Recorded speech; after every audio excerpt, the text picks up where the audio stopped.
എന്റെ അമ്മയ്ക്ക് ഒന്നുമില്ല കേട്ടോ. അമ്മ എല്ലാം കഴിഞ്ഞ് ഞങ്ങളുടെ കൂടെ ജീവിക്കും കേട്ടോ. കരയണ്ട.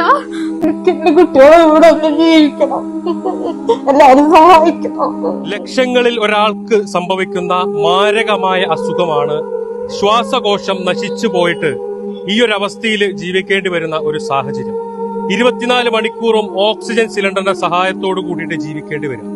കരയിലേക്ക് പിടിച്ചിട്ട മീന് പിടയുന്നത് പോലെ ശ്വാസം കിട്ടാതെ ഒരു സഹോദരി ജീവന് വേണ്ടിയിട്ട് നമ്മുടെ മുന്നിൽ ഇങ്ങനെ പിടയാണ്, നമ്മുടെ മുന്നിൽ ഇങ്ങനെ യാചിക്കാം. ഈ അസുഖം എന്ന് പറഞ്ഞാൽ ശ്വാസകോശം മാറ്റിവെക്കേണ്ട, ട്രാൻസ്പ്ലാന്റ് ചെയ്യേണ്ട ഒരു ശസ്ത്രക്രിയ നടത്തേണ്ട ഒരു ഘട്ടത്തിലാണുള്ളത്.